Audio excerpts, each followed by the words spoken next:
Assalamualaikum warahmatullahi wabarakatuh. Perkenalkan, kami dari kelompok 4 pada mata kuliah perkembangan peserta didik yang diampu oleh Ibu Dr. Anda Haja Nurul Azmi Master Agama yang beranggotakan Hanifah dengan NIM 2008 11001, lalu ada Himatun Aliyah dengan NIM 2008 11002, dan yang terakhir ada Maulana Malik Burhanuddin dengan NIM 2008 1100012. Di sini kami sebagai kelompok 4 akan memaparkan materi mengenai perkembangan masa pranatal dan masa kelahiran. Langsung saja kelompok 4 akan memaparkannya. Yang pertama akan dipaparkan oleh Maulana Malik Burhanuddin. Assalamualaikum warahmatullahi wabarakatuh. Saya Maulana Malik Burhanuddin. Saya anggota dari kelompok 4. Kelompok kami akan menjelaskan perkembangan pada masa pranatal. Ada 4 poin yang akan dijelaskan oleh kelompok kami. Yang pertama yaitu perkembangan masa pranatal. Yang kedua, faktor yang mempengaruhi perkembangan masa pranatal. Yang ketiga, upaya yang harus dilakukan pada masa pranatal. Yang keempat, bahasa yang berkaitan pada masa pranatal. Baik, materi yang akan saya jelaskan mengenai perkembangan masa pranatal menurut Al-Quran dan hadis. Yang kedua, menurut biologi dan medis. Dan yang ketiga, psikologi. Yang pertama yaitu perkembangan masa pranatal menurut Al-Quran dan hadis. Menurut para ahli psikologi Islam terbagi menjadi ke dalam beberapa tahap sebagaimana yang telah dijelaskan dalam Al-Quran surat Al-Mu'minun ayat 12 yang artinya, dan sesungguhnya kami telah menciptakan manusia dari saripati berasal dari tanah, kemudian kami jadikan saripati itu air mani yang disimpan dalam tempat yang kokoh yaitu rahim. Kemudian air mani itu kami jadikan segumpal darah, lalu segumpal darah itu kami jadikan segumpal daging, dan segumpal daging itu kami jadikan tulang belulang, lalu tulang belulang itu kami bungkus dengan daging, kemudian kami jadikan dia makhluk yang berbentuk lain. Maka Maha Suci Allah Pencipta yang baik, yang paling baik. Yang kedua yaitu perkembangan masa pranatal menurut hadis. Dari Abu Abdurrahman bin Mas'ud radhiyallahu anhu, beliau berkata, Rasulullah Shallallahu alaihi wasallam menyampaikan kepada kami, dan beliau adalah orang yang benar dan dibenarkan. Sesungguhnya setiap kalian dikumpulkan penciptanya di perut ibunya sebagai setetes mani selama 40 hari. Kemudian berubah menjadi setetes darah selama 40 hari. Kemudian menjadi segumpal daging selama 40 hari. Kemudian diutus kepadanya seorang malaikat, lalu ditiupkan padanya ruh dan diperintahkan untuk menetapkan 4 perkara, yaitu menetapkan rezekinya, menetapkan ajalnya, menetapkan amalnya, dan celaka atau bahagianya. Hadis riwayat Bukhari dan Muslim. Tahapan perkembangan dalam Al-Quran. Tahapan yang pertama yaitu tahap sulalatin mintin, artinya saripati tanah. Tahapan yang kedua yaitu tahap nutfah. Tahap yang ketiga tahap alaqah. Tahap yang keempat adalah tahap mudghah. Tahap yang kelima tahap idhoman. Tahap yang keenam tahap lahman. Tahap yang ketujuh tahap takhaluk atau perkembangan. Melanjutkan subjudul yang kedua yaitu perkembangan masa pranatal menurut biologi dan medis. Menurut Santrok 1995, Musen 1985, dan Papalia dan kawan-kawan 2002, kemudian dimulai sebagai suatu sel tunggal yang beratnya kira-kira 1/20 juta ons dan menyimpan kode genetik. Genetik adalah bahan fisik yang diwariskan orang tua kepada keturunannya dan merupakan pembawa karir ciri bawaan.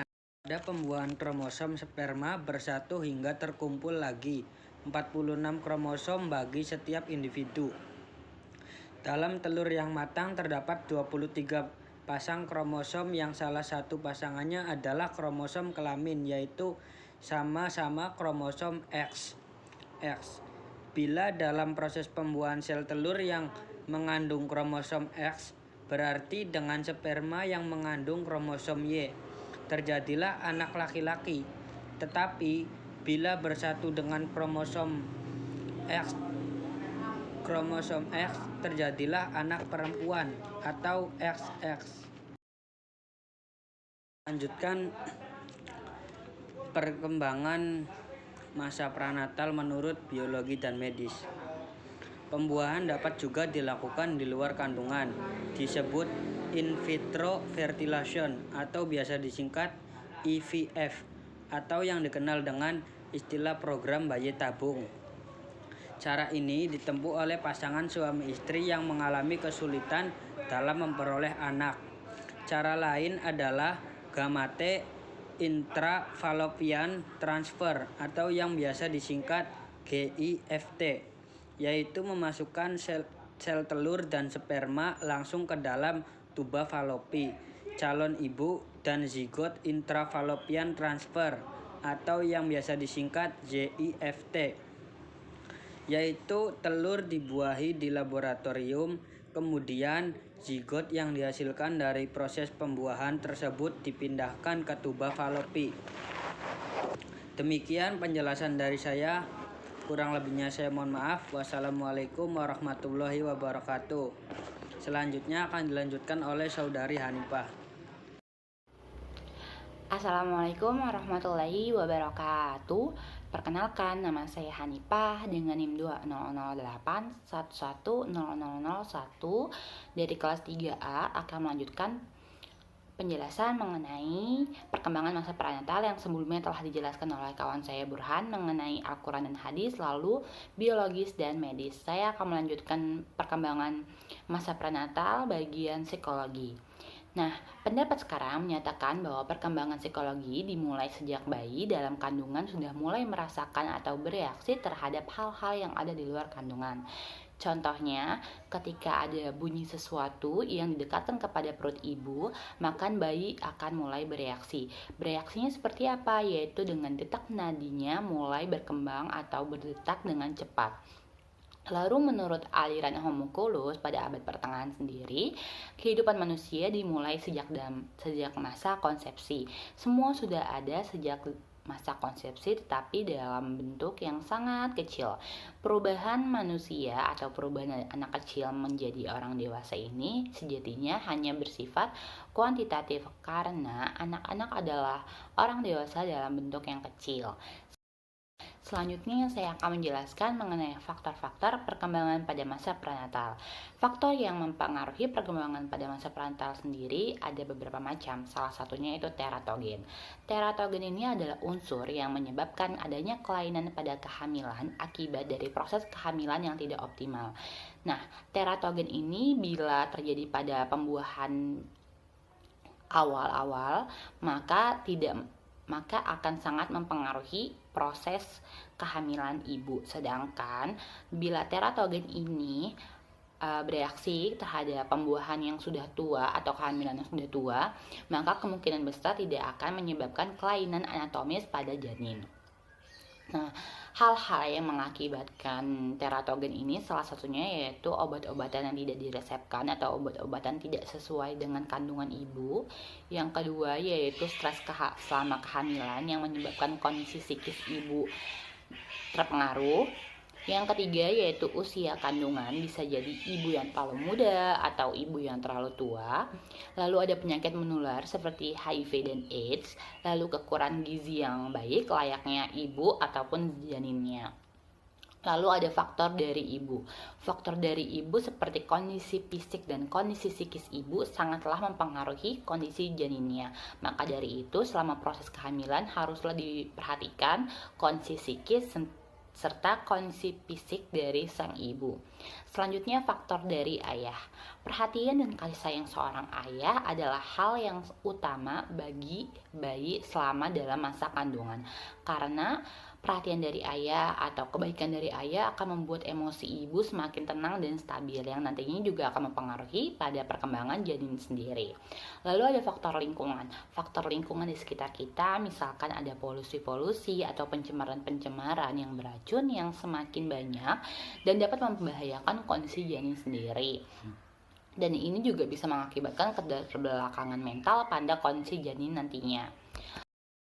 Lalu adalah bahaya pada masa prenatal. Pada masa prenatal sendiri ini memiliki banyak sekali bahaya-bahaya yang harus diperhatikan, seperti kepercayaan tradisional, di mana masih banyak sekali orang tua yang percaya bahwa kelamin pada janin bisa diubah atau bisa sengaja di bagaimana rupanya agar bisa sesuai dengan keinginan mereka. Tetapi sejatinya dalam dunia medis sendiri, kepercayaan yang demikian itu tidak mungkin dan mustahil, sebab kelamin pada janin sendiri itu berubah atau bisa tidak berubah, atau bisa laki-laki atau bisa perempuan sendiri, itu sesuai dengan kehendak yang di atas atau kehendak Allah Subhanahu wa taala. Lalu tekanan yang dialami ibu. Nah, tekanan yang dialami ibu ini sangat berkaitan dengan kondisi psikis dan kondisi fisiknya. Tekanan-tekanan dari luar atau tekanan-tekanan dari dalam selama kehamilan, misalnya tidak menghendaki anaknya lahir karena keadaan keuangan, atau karena keadaan perkawinan yang tidak diinginkan, atau karena kondisi ibu yang tidak memungkinkan untuk hamil, seperti usia terlalu tua, usia terlalu muda, ataupun ibu yang memiliki penyakit sehingga tidak bisa mengandung untuk beberapa saat. Lalu adalah sikap-sikap yang kurang menyenangkan. Nah, sikap-sikap yang kurang menyenangkan ini adalah efek yang paling serius, dan efeknya bisa cukup mendalam bagi sang ibu dan mempengaruhi sangat perkembangan pada masa prenatal sendiri. Karena sekali setiap berkembang, maka sikap itu cenderung mapan dan hanya sedikit sekali perubahan atau modifikasi. Maksudnya ini adalah ketika sikap tersebut sudah terpatri di dalam hati ibu, maka akan susah sekali untuk memperbaikinya, karena lebih sulit memperbaiki kondisi psikis daripada memperbaiki kondisi fisik. Jelaskan bahwa upaya yang harus dilakukan pada masa prenatal sendiri. Nah, pada masa prenatal sendiri ini merupakan masa-masa yang sangat penting bagi ibu maupun janin dan harus diperhatikan oleh sang ayah sendiri. Lalu, bagaimana sih upaya yang harus dilakukan pada masa prenatal ini atau pada masa yang sangat penting ini? Nah, orang tua atau ibu, ayah, maupun keluarga haruslah melakukan berbagai usaha pada masa ini yang bertujuan untuk memaksimalkan berbagai keperluan agar anaknya atau sang calon janinnya dapat lahir dengan baik secara fisik, psikis, secara kondisi mental, secara yang lainnya, yakni dengan cara memberikan pendidikan pada masa prenatal kepada calon bayi, dimulai dari sang ibu sendiri terutama, ataupun dari keluarga juga. Nah, proses pendidikan ini sudah bisa dimulai sudah dalam kandungan. Kita sebutnya dengan prenatal education. Nah, proses prenatal education ini dilaksanakan secara tidak langsung seperti ini ya, saya akan jelaskan. Yang pertama, yaitu seorang ibu hamil harus mendoakan anaknya. Mendoakan anak adalah salah satu hal yang patut atau hal yang harus dilakukan seorang ibu, karena keselamatan anak ataupun hal-hal baiknya kita bisa pinta kepada Yang Maha Pencipta terlebih dahulu. Selanjutnya adalah seorang ibu harus selalu menjaga dirinya dengan makanan yang halal dan thayyiban. Maksudnya ini adalah sesuatu yang masuk ke dalam tubuh ataupun sesuatu yang keluar ke dalam tubuh akan sangat mempengaruhi apa yang masuk. Misalkan anak selalu kita beri makanan yang baik, maka insya Allah akan menjadi insan atau manusia yang baik pula, karena telah kita berikan sesuatu yang halal. Lalu selanjutnya adalah ikhlas mendidik anak, di mana orang tua tanpa pamrih mendidik anak, tidak mengharapkan hal-hal lebih, karena sejatinya mendidik anak adalah salah satu dari bentuk ibadah kepada Allah Subhanahu wa taala. Lalu ada yang namanya takarrub. Takarrub adalah mendekatkan diri kepada Allah Subhanahu wa taala, di mana orang tua selalu mendekatkan diri dan membelajarkan anak-anaknya untuk mendekatkan diri kepada Allah dimulai pada masa prenatal sendiri. Lalu ada kedua, orang tua berakhlak mulia. Nah, akhlak orang tua ini sangat mempengaruhi akhlak sang anak. Jadi ketika orang tua sudah berakhlak baik sejak anak masih dalam masa prenatal, ia akan mengingat ketika ia lahir bahwa orang tuanya adalah orang tua yang memiliki akhlak mulia. Lalu selanjutnya atau yang terakhir adalah suami harus memenuhi kebutuhan istri yang sedang mengandung, di mana hal ini juga berkaitan dengan kondisi psikis dan kondisi fisik ibu. Yakni ayah harus selalu memberikan perhatian yang tulus, memberikan kesenangan kepada sang ibu, atau selalu memenuhi kebutuhan-kebutuhannya, baik kebutuhan gizi, kebutuhan psikologis, ataupun yang lainnya. Nah, karena mengapa? Karena ketika ayah atau suami ini memerhatikan sang ibu, maka ibunya pun akan memiliki emosi yang baik, moodnya akan tinggi atau akan baik terus, maka emosinya akan stabil.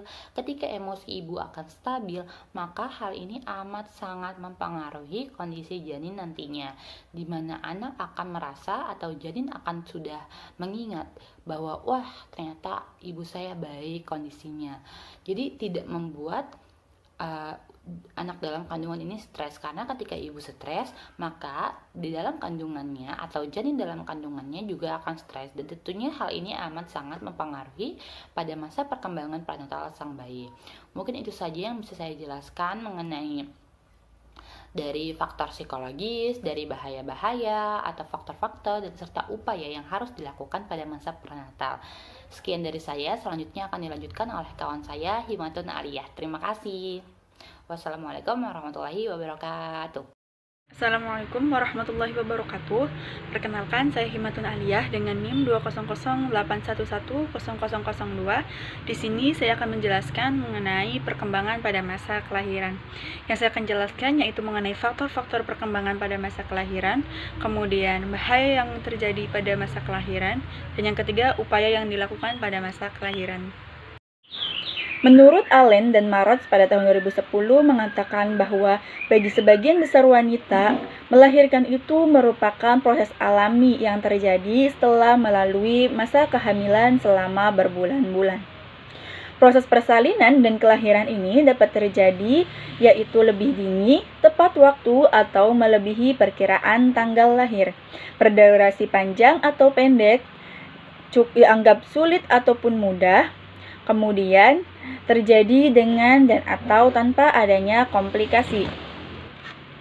Kehamilan yang telah memasuki minggu ke-39 atau ke-40 akan memulai masuk pada tahap kelahiran atau disebut juga dengan postnatal. Nah, postnatal sendiri yaitu masa kelahiran di mana bayi sudah keluar dari dalam kandungan. Perkembangan bayi setelah kelahiran yaitu meliputi masa bayi, masa awal anak-anak, masa akhir pertengahan dan akhir anak-anak, masa remaja, masa awal dewasa, masa akhir dewasa, dan sampai masa tua. Faktor yang mempengaruhi kelahiran atau postnatal.